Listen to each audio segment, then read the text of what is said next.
Episode 100.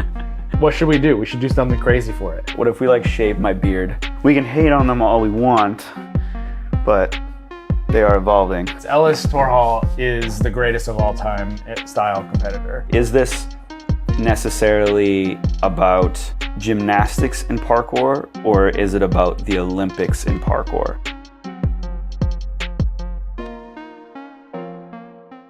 Did you see Ellis has like over 2 million, Ellis Torhall has over 2 million views on his FIG Vice run? I did not see. Yeah, let me see what it's at right now. I didn't see how many views it got. Did you see the run? I did see the run. video? It was pretty incredible, I have to say. He's just beyond next level, and he didn't get first place. What? And away we go. I did see 2.3 million. he got third place with that run. Yeah. Second place was Tanguy, and first place was like a French guy named Nathaniel something. I had heard of him, but like, is it Trayer? Is that it? No. That looks right. His run. He didn't post his run. His run doesn't have 2.3 million No, views. I saw his run somewhere. I don't know. Is it this one? Oops. Yeah, it must be it. Sorry, I'm just messing up the audio. So Let's compare. That's the one. We got one hip roll throw. That was a good placed hip roll though. He's a That no. Ooh. Oh, okay. There's, Okay. No, stop. Your sarcasm isn't coming through on camera. Yeah, I know. Sorry, I just witnessed what was like Unnecessary rolls. Well, it was like he had a hand placement to get out of spinny trick. I'm not going to try to name trick. And then he somersaulted. This is why I said no. Somersault, yeah, that's right. So he this is a pretty good run. He does like some high level tricks. Like I would say like the connections and like the composition really more than anything is not very good. But he does very high level tricks.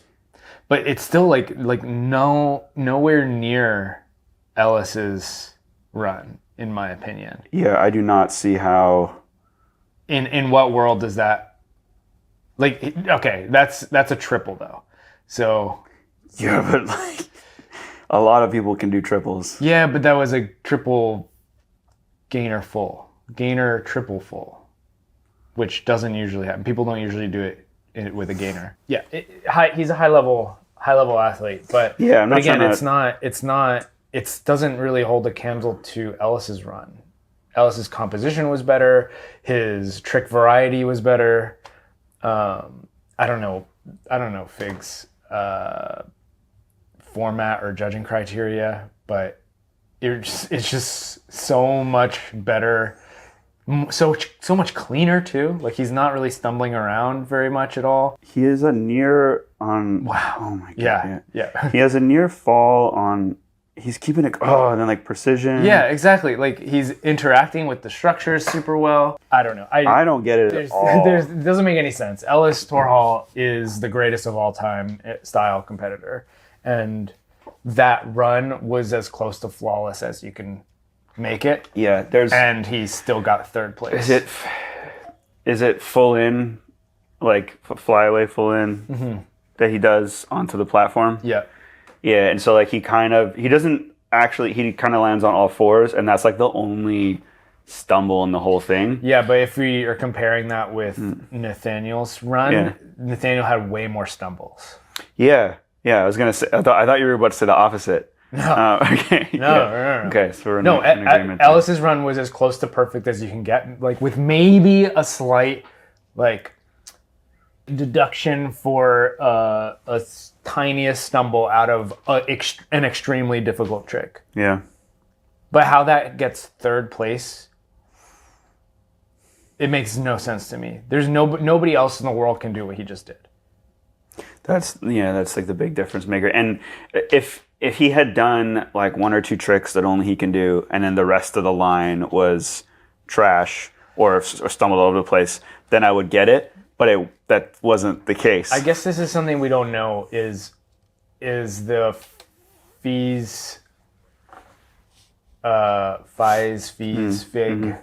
format. Is it cumulative across multiple rounds? Because if it is, then maybe we didn't see where he messed up Yeah.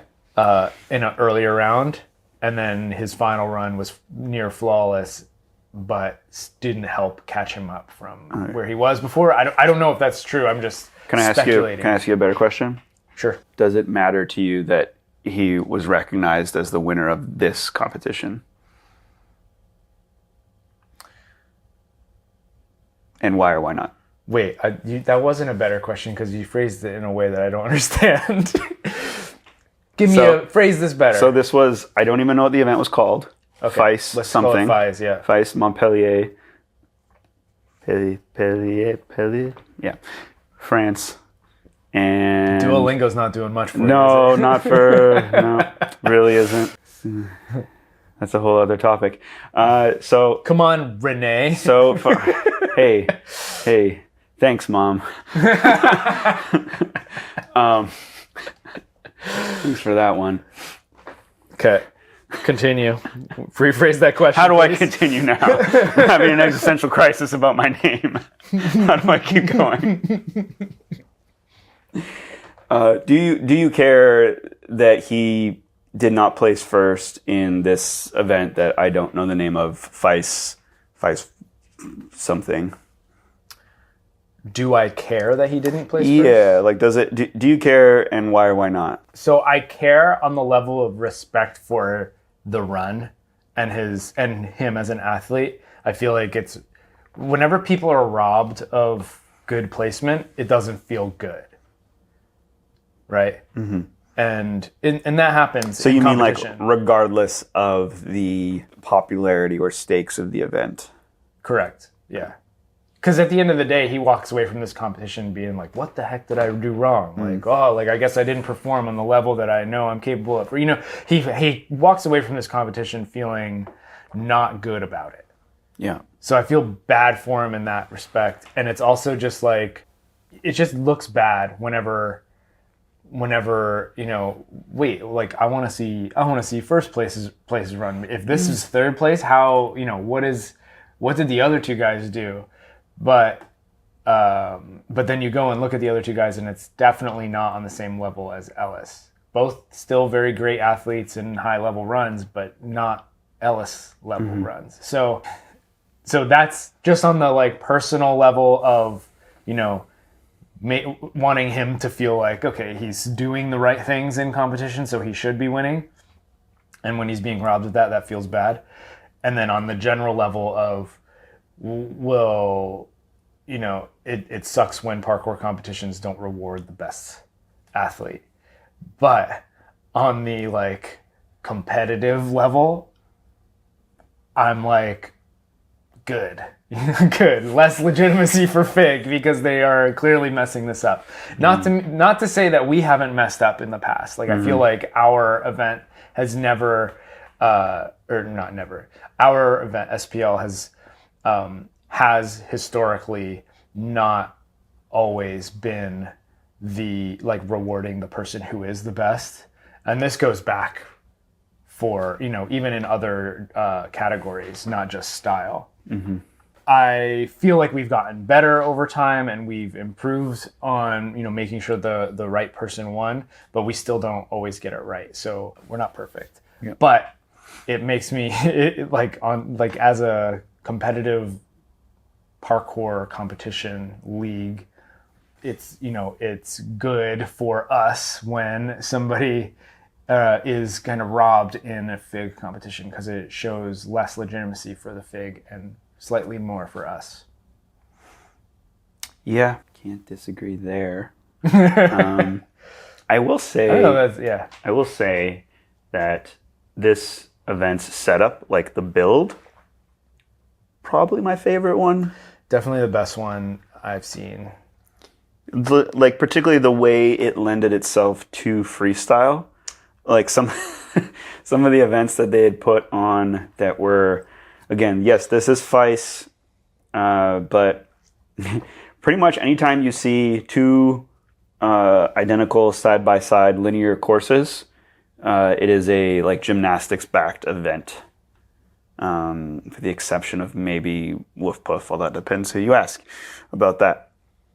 So those are essentially gymnastics-backed events. As they've taken this as like, okay, we're going to do a build that has 2 linear courses, and there's going to be some walls that people have to go up and down in the middle. But some of the ones were like they're crazy slants, like getting up to them and just extra long. Those ones did not lend themselves well to freestyle at all. It was like really repetitive. This one seemed to have like more variety. So I will give them that this was probably the best looking one. In general, not just for style, but even speed, I felt like watching this one had more diversity in course strategies. So, I mean, credit where credit's due. This was more interesting on both the speed and the style front for a FIG event. Yeah. And so and you predicted this a long time ago, which is they're going to get better. Oh, yeah, even from the judging standpoint, like we're here saying that that's not the what's the metaphor? That's not the point that should be strongest in people's heads if they are anti-FIG. Like if we're having a debate and like you're on one end of the spectrum or one side of the room and you're like anti-FIG and I'm over here and I'm like pro-FIG, and it's like, what's your number one reason why you're like anti-FIG? And if you're like, well, look at the events. Like they suck. Their judging is poor. The setup is bad. Like it doesn't look like a parkour event. I would then argue, well, what if they make that part better? Like, what if the event gets better? Do you change your mind? And if that's the case, then that shouldn't be your that shouldn't be the primary your top argument. Yeah, because they're still, they're adapting and changing, and they can't do it as quickly because there's a lot of bureaucratic process that goes involved in changing format and judging rules and criteria, but they can change, and they're learning over the course of... It's like AI. It's like AI, yeah, exactly. The FIG is learning. They're adapting quicker than we thought. Too good. But it's true. So they're learning and they're adapting and they're getting better at it. And so the problem with FIG running these events is not that they're not good at it yet, because they already have clearly gotten better. As you said, the problem is that it's putting parkour under an umbrella that we don't want it under. And by we, I'm just saying, I'm speaking for myself, but I'm also speaking for a lot of others who are generally against the FIG takeover of parkour. Yeah. It has more to do with are we gymnastics? It's more the is more the argument versus like, can a number of people get involved with gymnastics to make their events good? Because they definitely can. And when I say good, I just mean good from like a judging and course standpoint, which seems to be what most people care about right now. So we can hate on them all we want, but they are evolving. They are improving. So that can't be the reason. Otherwise, if you're a person who is on the fence about participating or encouraging or being involved, as soon as you see it improve, you're like, oh, it's okay to be involved now. Well, enough time has passed too where more and more people are just feeling okay with going and participating. Where historically, like at first they were all like, oh, no, definitely not. And then it's like some time's gone by and it's like, well, you know what? I'm trying to make it as a parkour athlete. So if I'm trying to make it, then I should be trying to get involved in as many events and participate in as many opportunities as possible.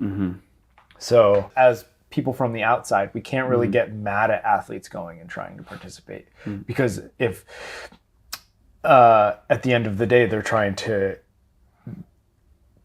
enhance their career. Yeah. I always just have this feeling of disappointment. Yeah. Like when I have to pull up, when all of a sudden, by the way, like, I don't know were you aware this event was like, were you aware that it was like going to be happening? Like similarly to how you're aware that, well, of course you're aware that SPL 3 is happening. You're potentially awaiting dates for like Kings of the Concrete to be happening. To me, like this definitely wasn't a save the date thing. Like I had no idea what point of the year. It just was the week of. All of a sudden, it seemed, I saw some stories of people heading to France, and they were the usual suspects, and so you put 2 and 2 together, like, oh, this is what's about to happen. Yeah, I guess that it's interesting because it's like I'm not sure if I'm not in the know because I'm generally not pro Fig, or I'm just not in the know because like there's not a concerted marketing effort to like make us aware of the competition happening. Like I don't follow Fig Gymnastics on Instagram. So like is their marketing channel like, hey, I'm promoting this through at Fig Gymnastics and that's who we're going to attract as viewers. And they're not like they're not actively like trying to promote it in the parkour sphere. I don't know if that's just a bad strategic move or it is a good strategic move or whatever, but it feels like it's not a big deal when these events happen. It's only a big deal for the athletes who are participating, and then when we see Ellis's run, we're like, holy shit, that was a crazy run. And then we're like, what, he got 3rd place? Yeah. So and that's why like I asked earlier, you know, do you care about this event? And that's kind of part of the or care if they, so you care about the individual, particularly when you see something incredible like that, and then apparently it's not being rewarded. Although 2.3 million views is kind of a good reward on there. Different kind of reward. Different, yeah. The people's champ. But then I was also wondering, like, if you really cared about the event, you would know that it's happening, I guess is what I was getting at. And I'm actually curious for some people tuning in, curious, like, did you know this was happening? Did you know it was and by knowing it was happening, how far out from the event did you know it was happening? Like, is there anyone listening that knew like a month ahead of time that this was coming up? Yeah. Like, are you Egon? Are you also dialed into the Fig schedule as much as you are into the seemingly rest of the parkour world schedule? Let us know. Yeah, I mean, I guess that's exactly what I'm saying here is that I feel like there hasn't been any kind of marketing effort for Fig to actually like show up in the parkour sphere. And maybe that's because there's a lot of anti-Fig sentiment in parkour that's preventing them from doing that. Because they're like, well, you know what, we're gonna draw viewership from our other action sports that are happening, and anybody who's there in France will want to show up and see these athletes compete anyway. And they're just letting their event speak for itself. Yeah, so I had made this point, and you kind of corrected me on it, but it was not so much a point, it's like an observation that the participants are all next gen. And I even went as far as to say, like, since the inception of these events, which, oh my goodness, dates back to now, like, what was it, like 2017, 2018? Like, it's been quite a bit of time now. Believe it or not, or like it or not, like, it's happening, and it's been happening. And from my like viewpoint, I was observing primarily next gen, which I would consider people in their early 20s and or late teens that are participating in Fig events, and the like old guard or like old gen has been out of it. Although you corrected me and said that in the early events there was some involvement there, but it has certainly swayed though. Very early on, like the first athletes who are all involved were actually a lot of older generation athletes, and then a lot of them actually were just like soured by the situation and left. Yeah, there were a lot of stories about being involved on the organizational level, where there were notable athletes that had been in in parkour for a while that were being put into positions and then then leaving, to the point where like it would be hard for me to say who's even involved now on the organizational level. Like I don't know. Whereas there was a lot of controversy and a lot of defense of certain names at the like 5 or 6 years ago. Yeah, but now when we look at who's competing, I mean, and there's like older athletes who are there, like Chris Harmack comes to mind, an athlete from Switzerland, long-time practitioner, maybe close to 20 years now.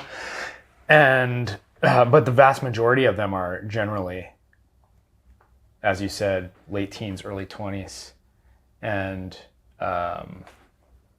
so they've come up as a separate generation of parkour athletes, different values and different experiences than us, older generation. Many of them came up in gyms, whereas we started before gyms existed, right?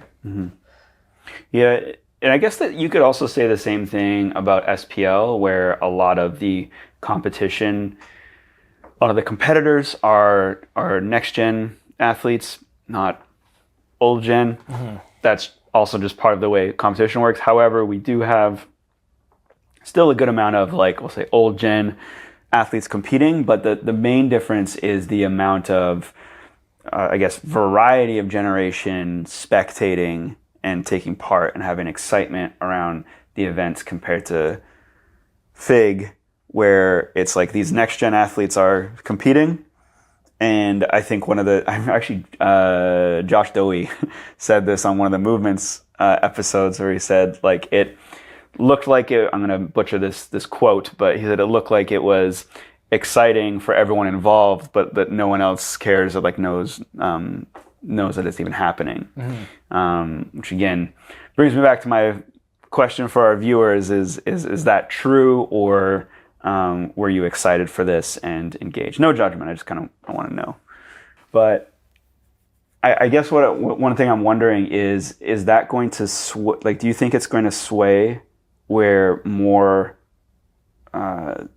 older generation people are going to start taking more notice and getting involved and getting excited, or like, are there going to be more guys like Chris Harmack going there? Like me, I think he's acting as a coach maybe when he attends. He participated this time. Oh, okay. Or do you think it's still going to be like primarily like next gen being involved? Well, you mean not necessarily as an athlete? Gen, yeah. Like if like an older generation practitioner goes and participates in the event, not necessarily as an athlete, but as a coach, just involved, just excited about it or involved. Yeah, I honestly think it's unlikely, but I don't think it matters, because eventually we are going to phase out of relevance. Yeah, and the next gen and the generation after that and the generation after that are going to fill in where we left off, for better or worse, and they're going to potentially adopt some of our values or completely get rid of them altogether, right? I mean, like, parkour movement has changed already so much based on generational differences. Like, you look at somebody who started in 2007, how they move and interact, even if they're more on the free running spectrum than the traditional parkour spectrum, they move very different from somebody who started in the 2015 or later, right? So pretty big differences, actually. So like contemporary style emerged recently, and that's going to continue morphing and changing and shape shifting. And some of us older practitioners may try to learn some of the newer gen tricks, but we're not necessarily going to get as good at it, and we're not going to be able to hold a candle to the newer practitioners' abilities. Yeah.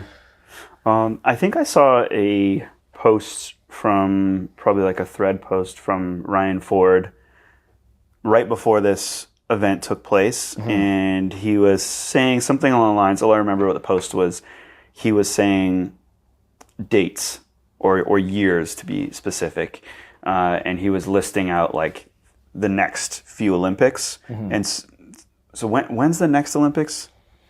2005? 2005? Sorry, 2025. 2005. Yeah, 2025. 2020. Oh, wait. Should be this year. Or is 2024? Because 2020 was the previous Olympics, but they pushed it a year to 2021, but it still should be on the same schedule. Even numbers because every 4 years. Okay, so we got 2024, 2028, 2032. And he was basically like knocking these all off as like parkour may not be in the Olympics until after like 2032. I don't know exactly where he's getting his information from. He seems to have some intel about, it's probably public, but he seems to have some intel about gymnastics and their plans. But these events outside the Olympics are going to continue to happen.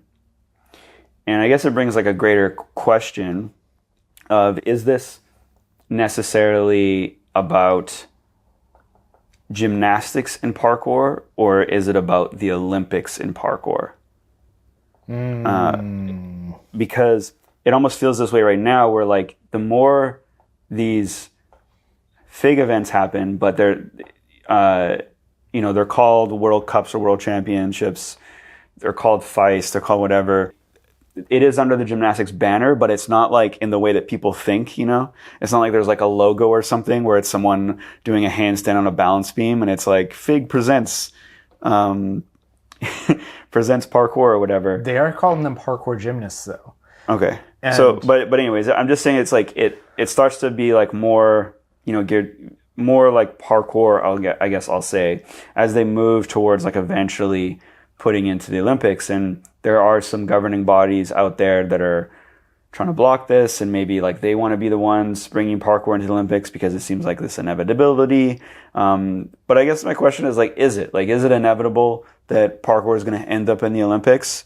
Is it inevitable that gymnastics is going to be the one that brings it there?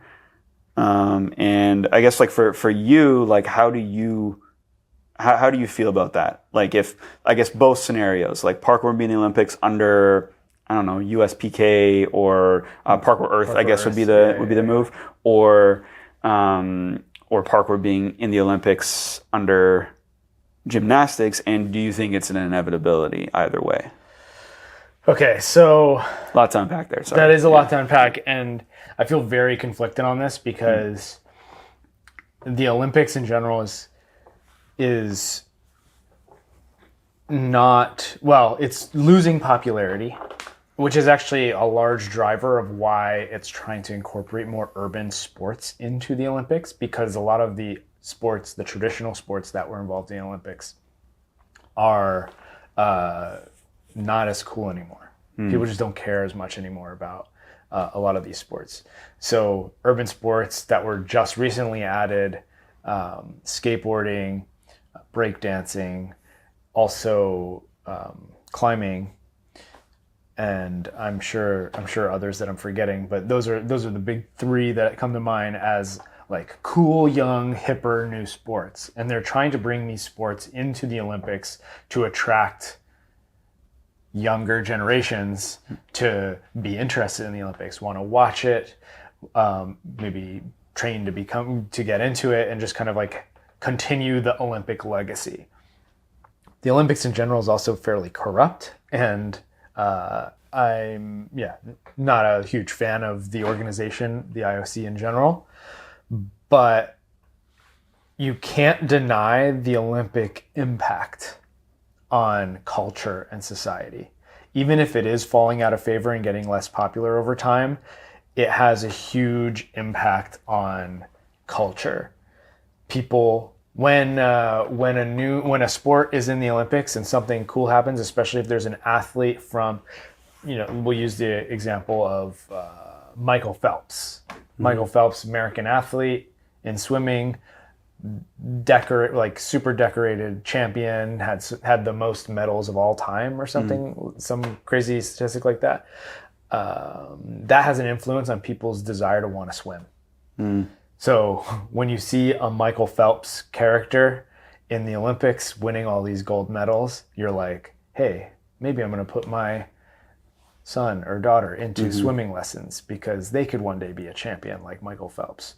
Or maybe your son or daughter is inspired by the athlete that they see in the Olympics. It has an effect on culture, and it has an effect on the individual sports as well, especially when you have exceptional champions who win. And so is that good for parkour? Let's look at skateboarding. Before skateboarding was the Olympics, you know, it's had its ups and downs in terms of the industry, but skateboard or rock climbing too. As soon as skateboarding and rock climbing are in the Olympics, a lot of the skaters or rock climbers who go to the Olympics, who are on the national teams that are going to the Olympics, they get sponsors. Money comes into the sport. Industry wants to follow the champions.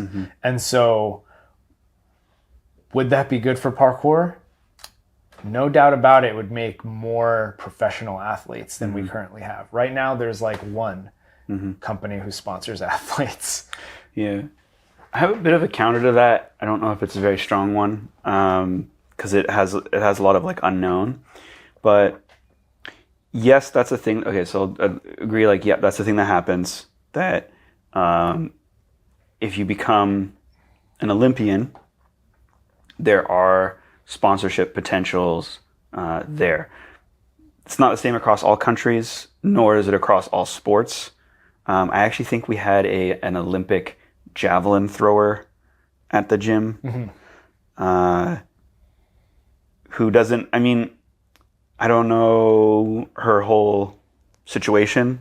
Like, I didn't, grill her on like, how much money you make? What are you doing for your day to day? It's like she seems to have time to train and gets to travel and stuff. But I guess what I'm trying to say is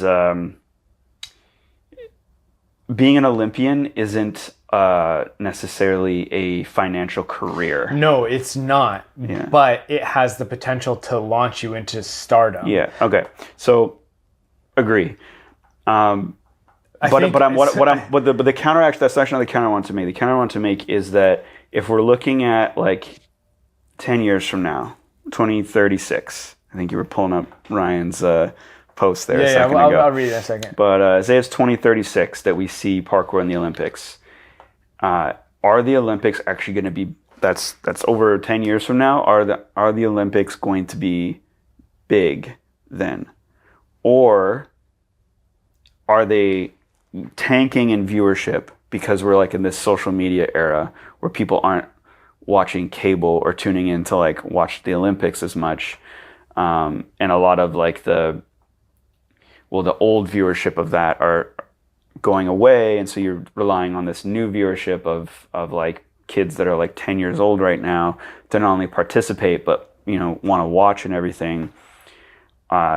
Is that going to be lost enough that by the time parkour gets into the Olympics are not going to be near as big of a platform as they are, or they have been? I mean, it already seems like the Olympics are a smaller platform than they were, like, I don't know, in the 90s or 80s. Yeah, and you might be right there, but there's something to be said about the collective of a country getting behind people who are competing against other countries. Yeah, so it's like when like the big thing is medal counts. The U.S. always wants the most medals, right? Versus China or whatever, right? So it's like, oh, is it the Chinese or is it the Americans? Yeah. And so it's all about medal counts. And so there's this weird nationalism that comes across. It's on a larger scale because it's global than, like, for instance, Vancouver Canucks were just in. I was just going to bring it up in the playoffs, right? So I don't remember what round they got. Came and went, round 2, done. Yeah, round 2. Okay, so we just got eliminated, but it's a weird thing in the city. Everybody's talking about it. Yeah. Everybody's wearing the jerseys. There's this weird nationalism or not nationalism. It's like. Is there a term for it when it's like a city? municipalism. Is like stateism a thing? Is it? I don't know, but there's a thing where it's like the collective of the people who live in the region become like hyper aware and interested in the outcome of the sport for your team, and and weirdly we lost to Edmonton. And so all of the conversation I see now is like, well, Edmonton actually has more Canadian hockey players on the team. So I'm glad we lost to Edmonton because now I'm going to root for Edmonton to go win the finals. Yeah. And so it moved from this like regional city to like, oh, regional, like our nationalism. We're now rooting for Edmonton, like, to move on to the finals and win. Anyway, it's just an example of if in 2036 parkour's in the Olympics and Canada has a parkour team that goes to the Olympics, you better believe there's going to be some part of me that's like, let's go Canada, you know? Yeah. Especially if it's somebody I know or whatever. Sounds so weird. Do you know what it actually, I wonder if like tribalism is actually the right term. Yes, that's more local. That's referring to the whole thing. Humans in general are very tribal, and we are very susceptible to tribalism, as you can see by just the whole thing between FIG and anti-FIG. Yeah. That is a tribalism kind of argument. So, but again, like Olympics aside, I guess what I'm saying, if the Olympics just as a platform, as a sports entity, as a form of entertainment is like falling out of favor, is there more excitement in other platforms? And I guess to answer my own question, I would say yes. I think there's more tribalism and nationalism around the World Cup soccer than there is Olympic soccer. Yes, and that's football. That's true. And then I also talk about like just other sports like NFL. There's a lot around that. There's a lot around like UFC. Like if someone becomes a UFC champion from a country, it's typically a big deal in that country, and more people from that country become fans because it's like, oh, we have a reason to be fans now. It's like, oh, I didn't care about MMA until Georges St-Pierre was. I heard he's Canadian and he's champion, so I'm gonna start watching now. That's what we were talking about with the Canucks and things that at hockey that happen and could happen for parkour all of a sudden if there's a team, but the team actually has to do well, or the individual has to do well in order for the country or tribe to get behind them. Here, let's read. I'm gonna read Ryan's thread. So he posted this on Threads. At Ryan M. Ford, if you want to follow along. He's he went through like a period where he was doing some spicier takes for parkour. And this was posted a week ago. Friendly reminder, I don't know if it's actually friendly, but friendly reminder that parkour will not be in the Olympics in 2024, 2028, and probably not even 2032. If you're still supporting FIG parkour comps because you have Olympic dreams, it's not going to happen, and if it ever does, it'll be for a bunch of kids who are like 6 years old right now, which is probably true. Yeah.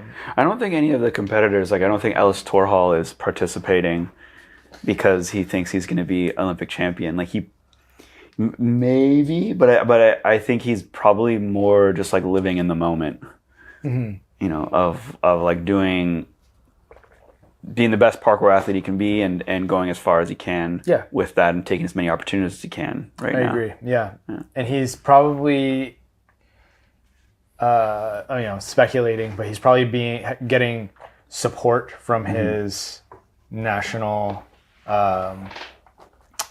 team to go to these events. And then he's also, when he wins, getting a pretty fat paycheck from like prize money winning. And not only that, he gets to refine his craft and become even better as a parkour athlete. I mean, his runs are only getting better. So, and maybe as a side benefit, if parkour does get into the Olympics in the next, within the next decade, he might still be good enough that he can compete. But that's down the line. maybe not going to happen. We haven't talked to him about why he competes in FIG events, but I'm assuming it just makes sense if you're a young athlete trying to come up and become better and get more opportunities. I mean, before FIG and before FIG started, there wasn't that many parkour competitions that existed in the world that you can participate in, and so now there is more. Yeah. And so why not participate as if you're an athlete? And I'm sure you can, if you're an older generation athlete, you can probably come up with 1,000 different reasons why you wouldn't want to participate, but you're probably also not as good as Ellis Torhall is at parkour. So I don't know if your argument is going to carry much water, right? So. Yeah, I wanted to talk about also just a moment I had with our youth team last week. Okay. Along these lines, because in reading Ryan's post there, he's saying like, okay, like it's probably going to affect like these 6-year-olds, and some of the stuff he's saying there suggests like, well, maybe this is the course that's going to happen if gymnastics takes parkour to the Olympics. And we already talked about like Parkour Earth and other entities like trying to basically block that, or perhaps sweep in and be like, we're going to be the ones to take it to the Olympics. I don't know if that's a goal, but parkour is way behind. Yeah. There's no evidence that Parkour Earth has done anything to advance moving parkour into the Olympics under their international governing body versus FIG, which makes me pretty frustrated with them as an organization, because they came in as this idea of like, hey, we're going to oppose FIG, and it's like, okay, well, what are you doing to oppose? Are you just writing some freaking letters? Is that it? Or are you actually doing anything of substance? That's not super clear to me. And so if you're trying to stop FIG from going to the Olympics, they're just going to continue doing what they are doing to try to get into the Olympics. So the only other alternative is do something that competes with FIG and try to get into the Olympics. And they've shown zero interest or initiative to actually make that happen. So I'm quite sour towards Parkour Earth. If you are involved in Parkour Earth or know somebody who is, correct me in the comments, because I would love to be proven wrong, but I'm quite annoyed with what Parkour Earth is as an entity, because they haven't done anything. Yeah, I'm comfortably indifferent because there's not a lot of noise around what Parkour Earth is doing. There's nothing for me to be angry about. The reason I'm annoyed is because they made a lot of noise initially, and then they seemingly haven't done anything to follow through on making it, like on achieving what their mission was, or what you understood I understood their mission to be, which is creating an alternative to FIG and having parkour be. Have this international governing body that brought together national organizations. To me, it's been a total failure. Unless I can be proven otherwise, it's in my eyes a total failure, and I feel duped into thinking that I had any hope with them doing anything productive. Okay, so youth team. Sorry, that's okay. It's good. It's good. It's good thoughts. It's good content. Yeah. The other week, I had a youth team session, youth team practice, and actually the Olympics came up. I can't remember how it came up, but parkour in the Olympics came up as a topic. And the kids that were involved in the topic that were in front of me talking about it were like between ages 10 and 13. All right. So they don't know anything about what we're talking about right now. Nothing about the politics. Although one of them says they listen to the show, so maybe they're going to get some education after this episode. I don't know if this is very educational. Maybe. Well, just be more in the know, understand some of the thoughts. But it was funny because they were talking the Olympics and they were talking about parkour in the Olympics, and I said, "Do you guys even watch the Olympics?" And I got like a yes from all of them, and then I said, "What sport do you what do you watch? What do you watch in the Olympics?" And then I got silence, and then one of them said, I watch snowboarding. Which I don't even know if that was true or if he's watched highlights or whatever the fact. So kids are aware of the Olympics. Like, these are these Gen Alpha? Is that what we're calling them? I don't know what the cutoff is, but yeah, probably Zeta Alpha. They're probably either on the border or Alpha Zoomers. No. I guess they would be Gen Alpha. Yeah. Okay, so that's the range, and they are in fact the ones that are going to be potentially affected either from viewership or participation by the time parkour does potentially get into the Olympics, or it could miss them as well, and it could be on to the next gen. But I found it interesting that, one, the Olympics still seems like kind of a big deal to kids of that age, but not so much that they were able to back it up being a big deal with evidence that they're actually tuned in. Yeah. Because they were like, oh yeah, we're aware of the Olympics, but that's like, I don't know, they're probably aware of UFC, but they don't watch UFC. Or they're probably aware of the NFL, but they don't watch NFL, So like they're aware of it, but they're not really like tuned in. And so it kind of brings me back to like an earlier point where I wonder if, a decade from now, if the Olympics is going to continue to get crushed like it's been crushed, and there seems to be like desperation to grasp at like some of these new sports and do things while some of the traditional sports are falling out of favor. But I don't know. I just thought it was like an interesting little thought experiment there. Well, yeah, because they could be the ones who are like that generation could be the ones that are actually affected by parkour in the Olympics. More so than us, right? Yeah. Another actually thing that's going on in regards to new sports and the Olympics are the enhanced games.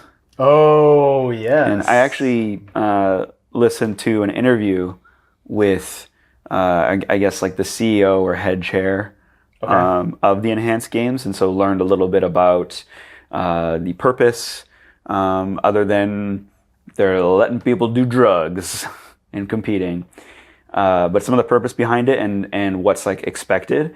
And he actually said that they only want to focus on, he was really, I guess, not generous to other sports than the ones that were named, but he named like the sports that matter.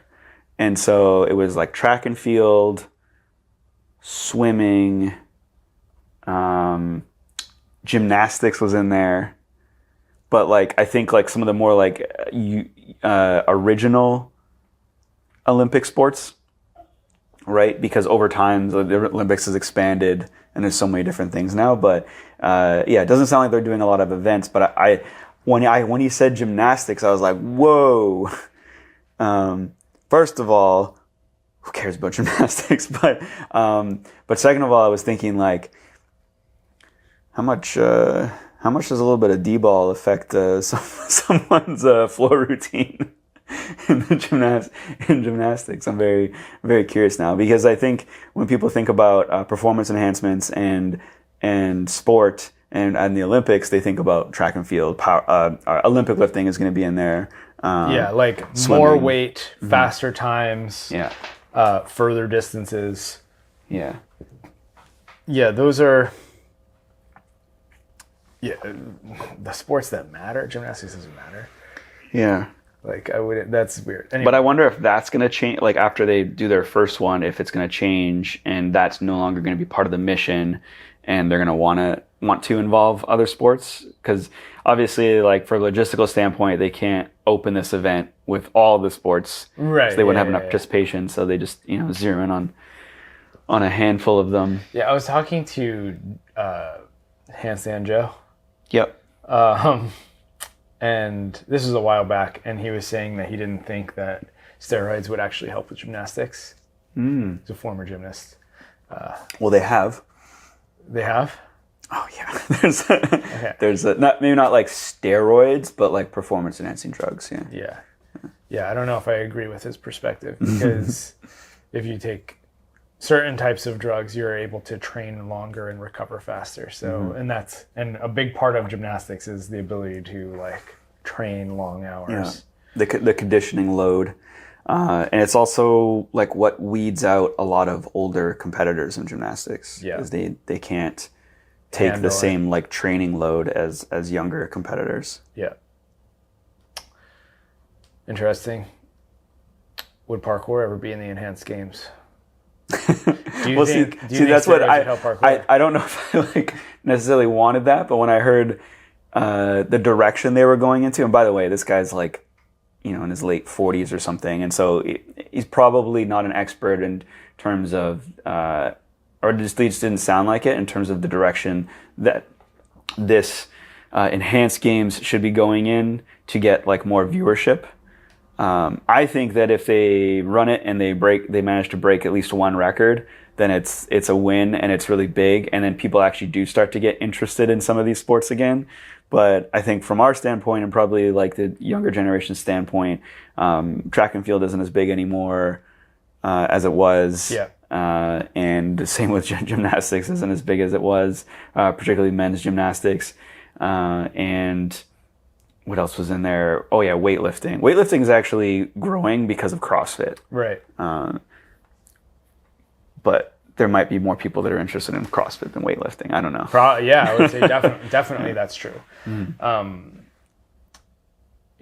Yeah. And if anything, like CrossFit could be an event in the enhanced games. Like it's a weird pivot where it's like we're gonna, or not pivot, but like weird goal is like we're gonna take all these classic sports, and maybe it's just because there's already existing records and stuff in those, and that's one of their goals is to try to like beat some existing records, or if it's a better move to like go to some of these newer sports, like go to I don't know, enhanced skateboarding, enhanced rock climbing, enhanced CrossFit, enhanced breakdancing. Yeah, I wonder. I see. That's like the thing. I wonder if performance enhancing drugs would actually help with this skill heavy sport like skateboarding. Mm-hmm. Like maybe marginally, because you can like skate more and like practice more, but I don't know. It's such a skill-based activity. Yeah, it depends on the athletes because in a lot of ways, my view of performance enhancements, which is not where I thought this talk was going today, but but my view is that it can be a bit of like a leveler of the playing field, because so like a skater, your average skater probably doesn't think, oh, I need to have like a strength and conditioning program to help with my skating. But it would definitely help. And then there's some skaters that are like more genetically gifted, and so they don't need it. But if you're someone that's not, and it's very clear that like having, better, like stronger legs or whatever the case, or a stronger core from some other training could help, well, drug enhancements would also fast track that for you and like level to get you to catch up to this other person, the Tim Champion of skateboarding, who's like a genetic phenom. Mm-hmm. Which also you can guess, I would say, yes, it would help with parkour. Oh, yeah, no doubt. So I guess what I wonder is if the enhanced games will actually break records. Because it's very likely that a lot of Olympic athletes use drugs too, and they just are able to hide it. They cycle off of it at the right time, or they just start tested. Yeah, it's also country specific because outside of the Olympics, they're only regulated by their country. Oh, right. In some cases, There you go. So it depends on how strict the country is. Mm-hmm. Yeah, I guess. I just wonder, but I really think the problem with all these sports falling out of favor is just because of lack of star power. Mm-hmm. Like, who's the fastest guy in the world right now? Usain Bolt was. He was, but he's been retired for years. Yeah. So who's the best right now? Can you name anybody who's good? I can name someone who's good. Is he the Canadian? Yes. Because he's Canadian. Andre the DeGrasse only reason Tyson. you know. Yeah. The only reason you know. But is he actually the fastest, or is he just like one of the fastest? He's up there. He's up there, yeah. Because Usain Bolt was like way ahead of everybody, and so it was like that is star power, right? Yeah. The lightning bolt, right?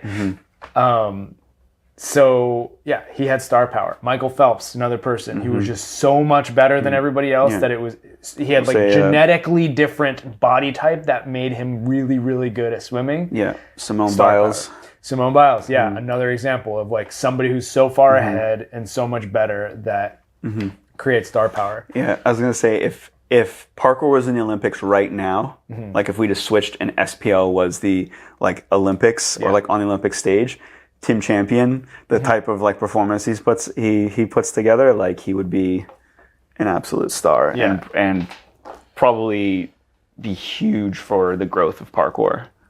Yeah. And I think Ellis is on his way to that for style as well. So, I don't know. I think star power is a huge driver. And that's why I do think that the Olympics can help with that. It's because it can create stars, right? Somebody wins gold medal and they are so much better than everybody else. It's like, dang, like that is a star right there. Wheaties box sponsor, you know? Yeah, I guess my like entrepreneur brain / guy who is getting into a lot of marketing content brain is like, yes, there's companies that are putting money behind these athletes who are Olympians and doing a lot. Like I remember the last Olympics, there was a freaking like, not a mural, but like something that was like erected in the middle of the Olympic Village of I think it's like Alana Yip or something.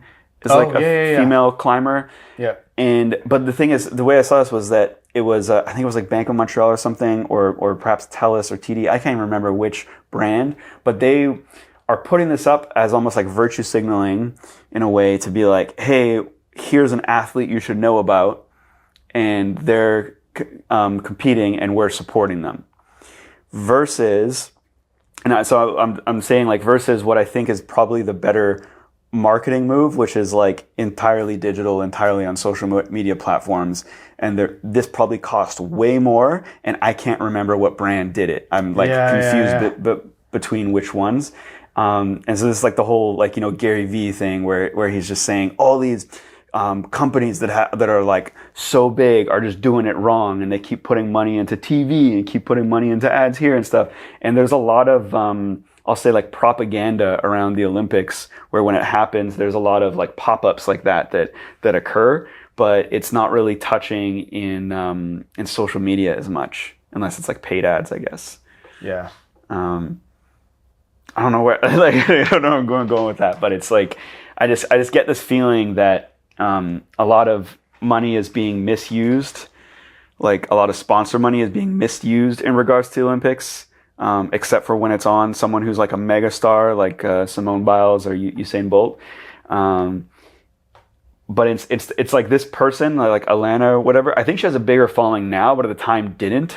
Yeah. Right. But she's just like a local athlete, a local climber. Yeah, and so it's kind of weird and that. I guess not weird, but interesting from a marketing perspective that these companies actually boosted her presence and following, whereas the way it actually works with marketing nowadays is you have to already be a person of influence, and then you get the sponsor boost. So again, fast forward 10 years, I don't know if we're going to be living in the same world where I guess this is the point I'm trying to make, where sponsors are trying to boost. Like Tom Coppola from Vancouver, Canada is like really great, and he's going to the Olympics. You haven't heard of him yet, but tune in, you know, because that's how it feels. It's like you don't know this person yet, but tune in and watch them do this sport you also haven't heard of.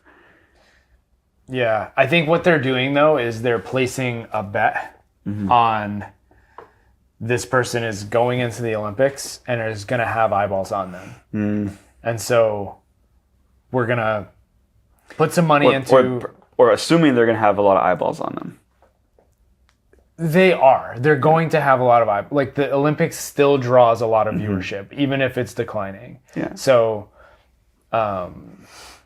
Yeah, so it's worth it for them to like attach their brand to this person because they're going to be on a international stage. Excuse me. So, yeah, like Lululemon came out with a Team Canada collection and like outfitted the entire Team Canada Olympic team.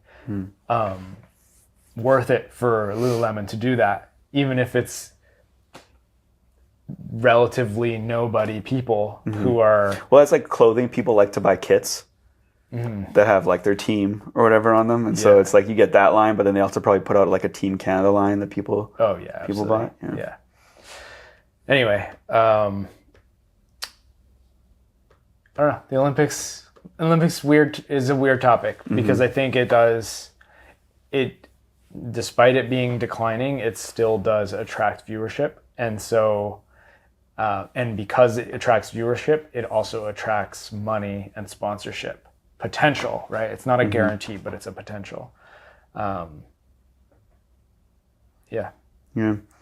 Well, another like similar topic, I guess we can move on to, because this is largely about the Olympics, is this idea of like outdoor versus indoor competitions. Because as we were talking about this recent FICE event, and I said like, oh, this is like one of their better build-outs, but it's outdoors, and some of their events have actually been like canceled, postponed or canceled. Yeah, they canceled. Like, oh, we didn't do a second day of competition because it rained. I think you were involved recently, like in a bit of a back and forth about, maybe not a back and forth, but commentary around like indoor versus outdoor. So I guess what you might have more prepared feelings to talk about this. Like, what are your thoughts on that concept? I mean, I already listed one of the cons being weather, but I guess what do you think are the pros and cons of a parkour competition existing outside versus indoors? Yeah, I guess so. So this was actually in response to another one of Ryan's. Ryan got Ford's some good spicy ones. Spicy threads content, and he was basically arguing that parkour street competition, like that parkour was born on the streets. It should be. It doesn't make any sense that parkour competitions all happen on indoor or purpose-built structures, because that's not true to the origins of what parkour is. And so, and while like I understand the sentiment around that take, I actually disagree with it in like very strongly. And the reason why is because if you just look at other sports, they, especially similar sports to ours, or different urban sports or younger, newer sports like parkour, you see almost entirely purpose-built setups for everything. And so, like the best examples here, let's talk about skateboarding for a moment. The biggest street skateboarding competition is SLS, Street League Skateboarding. They build a plaza in an arena, and that's where the competition takes place. It's built to mimic the outdoor plazas that you might find on the street, but it's a purpose-built setup. And climbing. So climbing competitions are almost always on purpose-built setups, like the fake rock walls with the volume holes. Those are competition. Bouldering, lead climbing, speed climbing, definitely. And even ice climbing. I've seen competitions that are literally purpose-built ice walls, which is crazy to me. There's, of course, like exceptions. There are some types of competitions that happen on like outdoor rock, but it's just not typical of those types of scenarios. Another example is skiing and snowboarding. So it's not indoors, but it's purpose-built jumps and rail features and things to use for even like moguls are like, they're not just, moguls don't just exist. They are literally like carved out through skiing or specifically designed for competition. So, and then there are skiing and snowboarding events that happen just on the raw mountain, which is like almost like backcountry where you just get dropped off on the top and then you plan your line using binoculars, and you're like, I'm gonna go there, I'm gonna go there, I'm gonna maybe do a backflip there and come down. And that's really cool. It's Freeride World Tour, but that is not the standard for skiing or snowboarding competition. So it's always done on purpose-built. That sounds really hard features. to spectate too. Oh yeah, than, like, you can't filmed. spectate it. It's live streamed and filmed. Okay. So,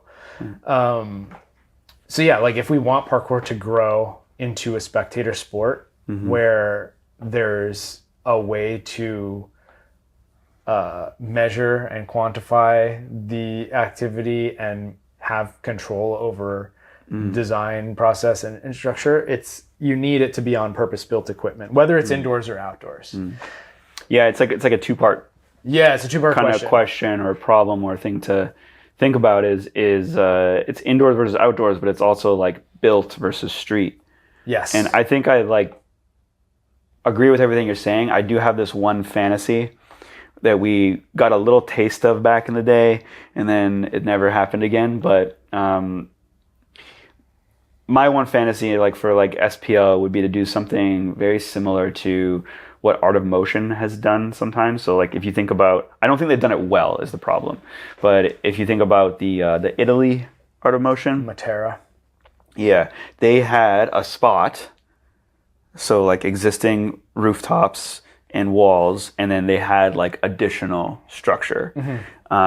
And I just think that's really cool. Well, why aren't you referring to Santorini? Because they did the same with Santorini. Oh yeah, they did, but it just again they haven't done it well. Yeah. I think it's always like it's almost like fractured, where it's like here's the existing spot, and then here's our built spot over here. Whereas if they like had a more continuous like integration and planning around that, and also like it doesn't lend itself super well to like freestyle. Just doesn't work well on a long, massive course. It just doesn't.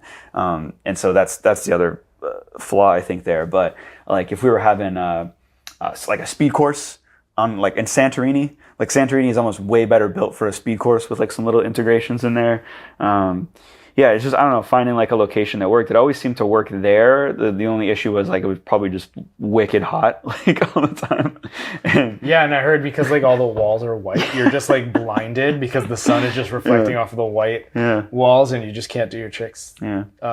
So I think from I don't know, from like an industry perspective or like a business model perspective, future being like in an arena, like closed doors and everything, makes a lot of sense because you can have a lot more, like, you can charge a lot more for tickets.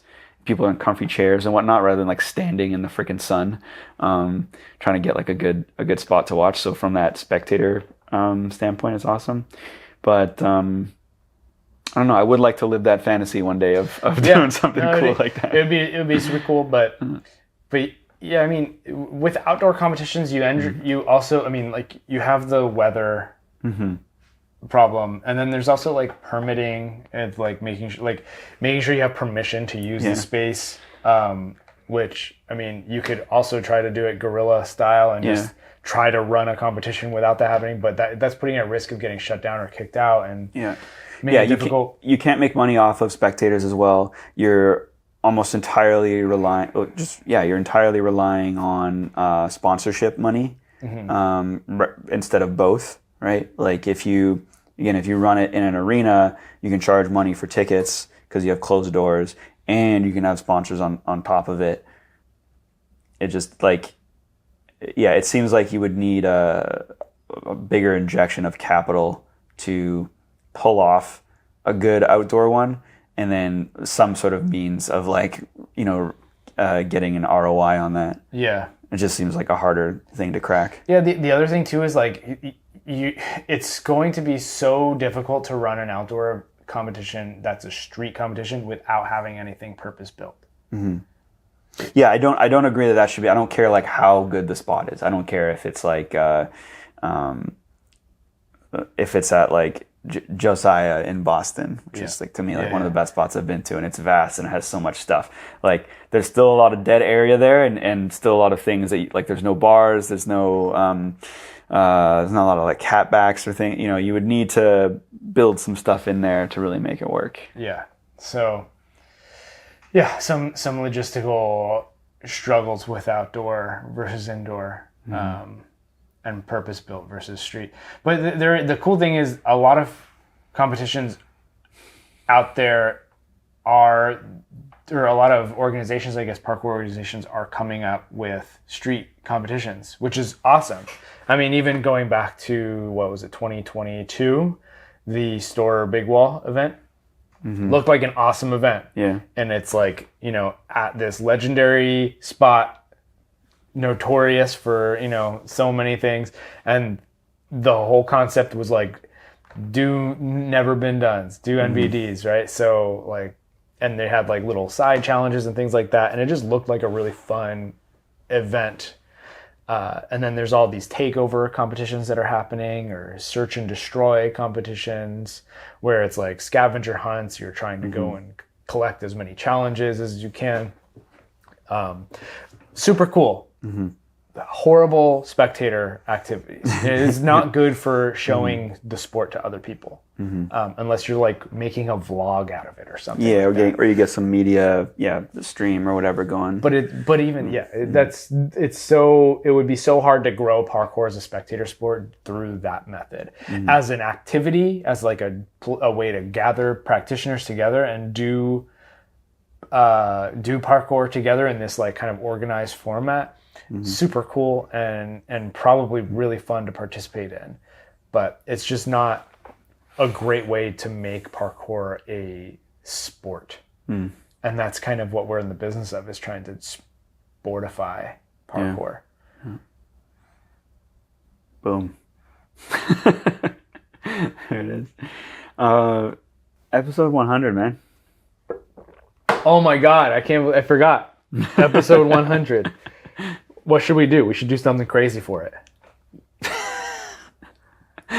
Like, you come up with it though. I'll just sit here and wait. I actually had a funny thought this morning, and it's not going to happen now. I was like, what if we like shave my beard? Do you have? No, I don't. Beard? Let's do it. I would totally shave your beard right now. Do you have scissors? We do have scissors. We can go grab some scissors really quick. It's not gonna trim it up. No.